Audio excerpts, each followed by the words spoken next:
అసలు ఎందుకురా నా చెల్లెని కిడ్నాప్ చేసిర్రు? అరే ఇందులో మహేష్ గారికి ఏం సంబంధం లేదు, నేను చెప్పేది ఫస్ట్ నువ్వు.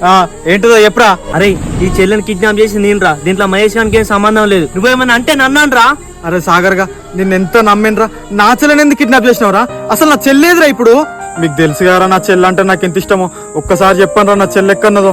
అరవింద్ గా అప్పుడు అంటే సాగర్ చేసిండు, ఇప్పుడు మీ చెల్లె గురించి అసలు మాకు తెలియదురా. ఎటు పోయినట్రా? పోలీస్ స్టేషన్ మీద దారా కేసు పెట్టడానికి. అరే అరవింద్, నాకు మాత్రం అన్వేష్ గారి మీద డౌట్ ఉన్నదిరా. వాడిని దొరకబడితే మొత్తం బయట పడుతుంది. నీకు దండం పెడతా అన్వేష్, నన్ను వదిలే అన్వేష్, ప్లీజ్ అన్వేష్. కాదే, ఒక గంట సేపటికే నువ్వు నన్ను వదిలే అన్వేష్, ప్లీజ్ అన్వేష్ అంటాను కదా. మరి నాకు తెలియకుండా మహేష్ గారిని తెలియకుండా నన్ను లవ్ చేసి మా గుండెల మీద నువ్వు కొట్టినవి, మరి నేనెంత బాధపడాలి? ఇప్పుడు ఏం లాభం? చేసినప్పుడు ఉండాలి, నోరుపోయి.